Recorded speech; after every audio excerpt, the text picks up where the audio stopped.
Welcome to the deep dive. We're going on kind of an interesting journey today. We're looking at this, this fascinating intersection of logic and mathematics. It's called the tradition of the algebra of logic. And as a philosopher, you've probably thought quite a bit about reasoning, right? But have you ever, thought about this kind of alternative approach, one that tries to capture the structure of logical thought using algebra? It's not just about applying math to logic. It's really about seeing logic as a type of math. It gives us a way to think about how we make inferences algorithmically. Yes, exactly. I mean, as a philosopher, your toolkit is filled with centuries of logical inquiry. But imagine this different approach, one that takes those logical relationships and tries to express them and manipulate them using algebra. Today, we're diving deep into this tradition. It's the algebra of logic. We're going to look at where it started, the thinkers that shaped it, what makes it unique, and its lasting impact. And we'll be using the Stanford Encyclopedia of Philosophy entry on the algebra of logic tradition as our guide today. So what exactly we're trying to accomplish with this deep dive? So our mission today is, it's to understand the core ideas, the ideas that really started this algebraic approach to logic, right? And we want to trace how it evolved. We'll look at the key figures. We'll differentiate it from other approaches, and we'll appreciate its lasting legacy, keeping in mind the philosophical implications of formalizing reasoning in this way. So where do we begin this story? Yeah, where do we begin? Well, the real beginning is 1847. That's when George Boole published his book, The Mathematical Analysis of Logic. It's important to understand that Boole wasn't just using algebra to kind of illustrate logic. His insight was that he saw logical relationships as things you can manipulate using algebraic symbols. He wasn't applying math to logic. He was saying logic is a type of math. It was a huge shift. He introduced an explicit algebraic system for logic, and this right here, this is the key feature of this whole tradition. Okay, so let's break this explicit system thing down a little. What made Boole's approach so groundbreaking for a philosopher, especially one who's used to traditional logic? Well, you see, for centuries, the main way of thinking about logic, especially after Aristotle, it relied on this catalog method. The most famous example is syllogisms. Traditional logic basically gave you lists of valid arguments. And even though logicians had come up with ways to simplify arguments, when things got really complex with lots of premises and classes, this catalog method became very, very inefficient. Imagine trying to figure out if a complicated legal argument is valid just by comparing it to a list of pre-approved structures. It just wouldn't work. So Boole wasn't happy with just having a list of argument patterns. No, he wasn't. What Boole wanted was an algorithmic method. He wanted a set of rules, right? General rules that you could apply systematically to determine if an argument was valid. He didn't want to just check if it matched a pattern. It's kind of like the difference between having a set of rules for a game versus actually understanding the mechanics, the underlying mechanics of the game, so you can analyze any move. Right. I see what you mean. Yeah. So how did he manage to turn logic into the language of algebra? Oh, that's interesting. So Boole had this clever three-step process. First, he'd take logical statements, the kind you find in philosophical arguments, and translate them into algebraic equations. Then he'd use those algebraic techniques, the familiar ones, to manipulate and solve these equations. And finally, and this is important for understanding, the meaning, he'd translate the solution back into logic. Okay. Can you give me a concrete example, something a philosopher would get? Show us how this translation thing worked. Of course. Let's take the proposition, all x is y. In Boole's world, this became the equation x equals xy. Here, the xy thing that represents the intersection of classes x and y. It's the set of things that are both x and y, and some x is y became v equals xy. Here, v is a new symbol that Boole introduced. This V thing seems to have popped out of nowhere. What was its purpose? Well, the V was how Boole dealt with existential import. It's this idea in philosophy that when you say some x is y, you're implying that there's at least one thing that's both x and y. It was one of the tougher parts of his system. And using these, kind of made-up symbols to deal with existential import, well, it wasn't perfect. It caused some issues later, and people tried to refine it. Interesting. So what about the regular algebra operations like multiplication and addition? What do they mean in logic? Multiplication was pretty straightforward. Like, when we used xy for intersection, this led to the idempotent law. XX equals X. Logically, this means the intersection of a class with itself is just the class itself. It's a principle that Leibniz had already figured out. Now, addition, that was initially union. It's the class of things that are either X or Y. But there was a big catch. It only worked for disjunct classes, classes that have no members in common, you see. So only disjoint classes. It sounds like a pretty big limitation for a logical OR. Yeah, it was. For classes that weren't disjoint, Boole thought that addition and even subtraction were uninterpretable in his system. He also thought that since multiplication was intersection, then 1 had to represent the universe, everything. And then 1x would be everything that's not x. So he was taking algebraic concepts and bending them to fit logic. You mentioned that symbolic algebra was an influence. Could you talk about how that shaped Boole's thinking? Of course. Boole was very involved with the math of his time, especially with differential equations, which use a lot of symbolic manipulation. And his friend, Duncan Farquharson Gregory, he was a mathematician who loved using symbolic algebra in different fields, like geometry. That definitely influenced Boole's view of logic. He was essentially looking for a set of abstract operators and rules that could capture the essence of logic, kind of like how differential operators work in calculus. So Boole gave us this initial framework, but like with anything new, it wasn't perfect. Yeah. Other logicians took his ideas and ran with them, changing things along the way. Right. And the next big players in this are William Stanley Jevons and Charles Sanders Peirce. They both refined and changed Boole's ideas, addressing some of the issues in his original system. Jevons was inspired by De Morgan. He felt that Boole relied too much on numerical algebra, and that wasn't the way to go for a true logical calculus. In his book Pure Logic, published in 1864, Jevons wanted an algebra of logic that focused on predicates, qualities rather than classes seen in terms of quantity. Okay, I'm following. So how did Jevons change the basic logical operations? Well, Jevons loved total operations, where Boole limited union, which was addition for him, to only disjoint classes. Jevons was all about unrestricted union. He said you could take the union of any two classes, didn't matter if they shared members. This led to the law x plus x equals x. Here, plus O means his inclusive OR.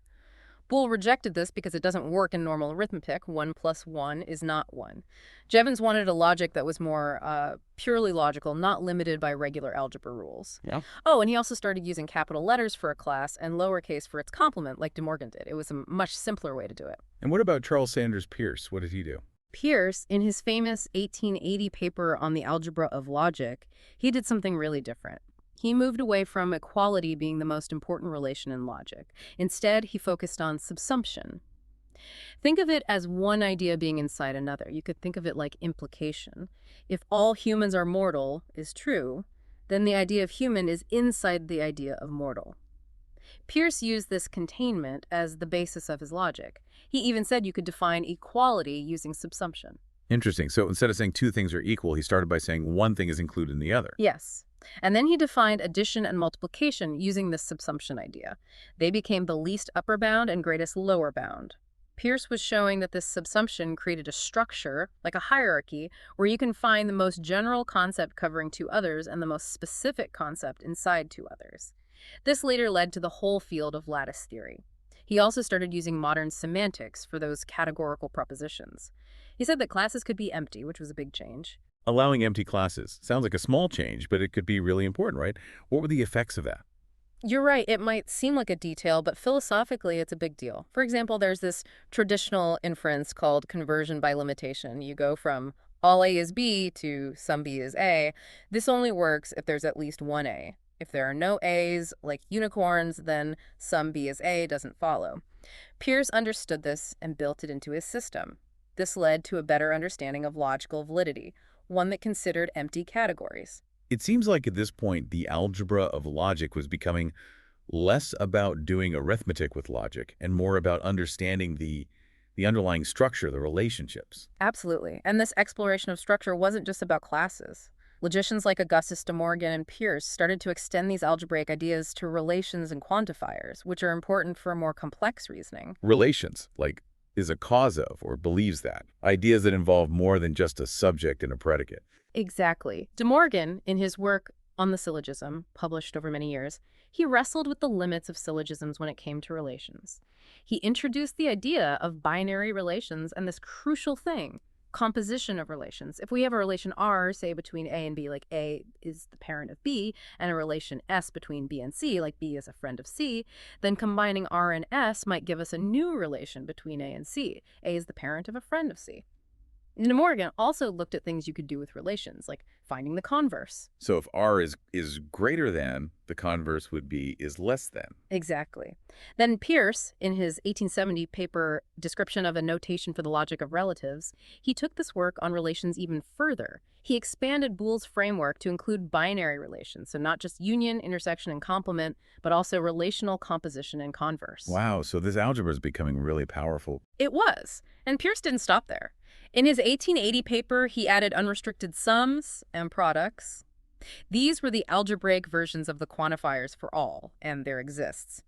This was huge. It brought quantified logic into this algebra. It's interesting, though. Peirce later shifted his focus a little. He moved away from this calculus of relatives and tried to make a more general algebra. It had quantifiers, but it worked more directly with propositions. This later work was, in some ways, an early form of what we now call first-order logic. It seems like things were moving really fast. So who came along to try to organize all these ideas to make a unified system? That would be Ernst Schroeder. He was crucial in organizing and expanding the work from the 19th century on the algebra of logic. His three-volume book, Vorlesungen über die Algebra der Logik, published between 1890 and 1905, became the most important text on the subject. It was based a lot on Peirce's work on subsumption and his modern semantics. A three-volume book. That's a lot to cover. What was he trying to do with all that? Well, Schroeder wanted a grand theory of algebra that would be used in all of mathematics, with the algebra of logic at its center. His Vorlesungen was the first real explanation of abstract lattice theory. It went deep into the calculus of relations, and it even looked at the foundations of math using this relational calculus.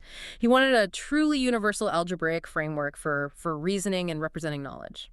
So what were some of the big ideas in those three volumes? Volume I focused on the equational logic of classes. It ended with a deep dive into Boole's elimination theorem from 1854, a way to get rid of variables in a system of logical equations. Interestingly, Schroeder found examples that showed Peirce was wrong when he said all lattices are distributive. This led Dedekind to come up with a better, more abstract version of lattice theory. Volume 2 tackled the problem of adding existential statements into the mix. Schroeder showed that you couldn't express some x as y just with equations if classes could be empty, but he figured out that you could use negated equations, like xy is 0. This volume then looked at how to use the tools from Volume 1 in this expanded system, focusing on the elimination problem, finding a general method to eliminate variables. Finally, Volume 3 was all about the algebra of logic for binary relations, building on Peirce's work. Schroeder loved solving relational equations. He came up with a complex parametric solution for them, although Peirce wasn't sure it was that useful.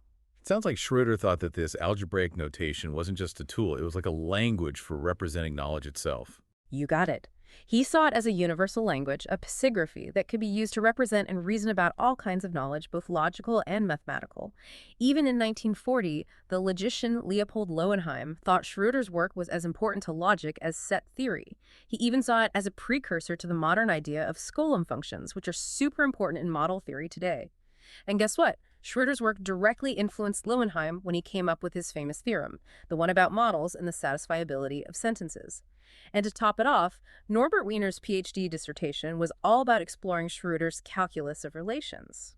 So from tools for logical deduction to a universal language of thought, that's ambitious.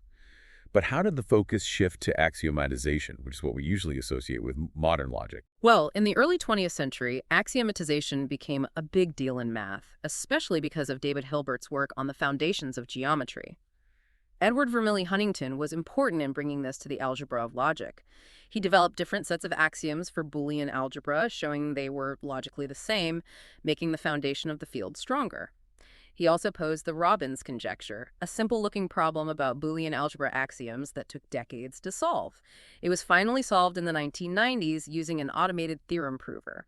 This shows a cool connection between this early algebra and AI and automated reasoning. That's a pretty amazing link to modern computer science. Were there any other big developments in axiomatizing Boolean algebra during that time? Yes, around the same time, Henry M. Scheffer introduced something called the Scheffer stroke.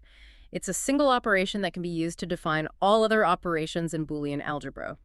Some people, like Whitehead and Russell, thought this was a huge simplification, a major breakthrough. Others, like Hilbert and Ackermann, thought it was more of a neat trick. Interestingly, Schroeder had already discovered a similar operation years before, and in the 1930s, Garrett Birkhoff did some fundamental work in equational logic. He created a general framework for studying structures that are defined by sets of equations, which had a big impact on the study of Boolean algebra. And what about models in Boolean algebra? How did people's understanding of the relationship between these abstract algebraic structures and how they are interpreted change over time? So early on, people like Schroeder mainly focused on the standard model, the one used in classes, all the subsets of a given universe. But in the late 1920s and 1930s, people started to look at general models of Boolean algebra. Marshall Harvey Stone's work here was truly revolutionary. He was looking at rings of linear operators in mathematics, and he realized that the central idempotent operators in these rings formed a Boolean algebra. And that led to some major insights about what Boolean algebras really are. Absolutely. Stone proved a very important result called Stone's representation theorem. It says that any Boolean algebra, no matter how it's defined, is isomorphic to a Boolean algebra of sets. This meant you could always understand a Boolean algebra by thinking about sets and the operations of union, intersection, and complement. He also introduced the idea of ideals in Boolean algebra and connected them to ideals in abstract algebra. And he found this deep duality between Boolean algebras and certain topological spaces, which are now called Boolean or Stone spaces. This was a huge deal for the algebra of logic. It showed how deeply connected it is to other parts of math. It sounds like Stone connected the abstract world of Boolean algebra to the more concrete world of sets. Exactly. And understanding models of Boolean algebra paved the way for exploring how expressive these systems are, especially when dealing with quantification. Which brings us to Thoralf Skolem and Alfred Tarski, who seem to have both used and moved beyond the traditional algebra of logic. Right.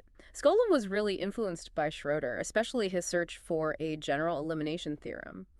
Skolem did a lot of work on decidability. He proved that universal Horn sentences in lattices are decidable. He also solved Schroeder's elimination problem for the first-order theory of the calculus of classes by adding special predicates to express the idea of a class having at least a certain number of members. This showed how powerful quantifier elimination is for proving decidability, which was a big focus in logic before the Church-Turing undecidability results. And what about Alfred Tarski? He's a big name in modern logic. What was his role in all this? Tarski is famous for his work in reviving and changing algebraic logic, especially its connection to model theory. Model theory kind of came out of Hilbert's work on metamathematics and the tradition of algebra, of logic, building on what Lowenheim and Skolem did. Tarski created the basic framework and many of the key ideas for model theory, which is all about the relationship between formal languages and their interpretations in math structures. So instead of just working with algebraic symbols, Tarski used them to study logic itself. In a way, yes. But Tarski also went back to studying the algebra of relations. In his 1941 paper on the calculus of relations, he created a logic system that had quantification over both elements and relations. But then he focused on the part without quantifiers, which only used variables for relations. He showed that in this system, you could always turn a formula into an equation using the algebra of relations. This made the calculus of relations an equational theory, much like Boolean algebras for sets. This led to a lot of new research on what you can express with relation algebras. So what did people discover about the algebra of relations? Well, there were a few important results. Coursault found out that while the calculus of relations is powerful, it's not as expressive as the full first-order theory of binary relations, but it's equivalent to first-order logic with only 3 variables. Monk proved that, unlike Boolean algebra, you can't describe all representable relation algebras with a finite set of equations. This was a surprise.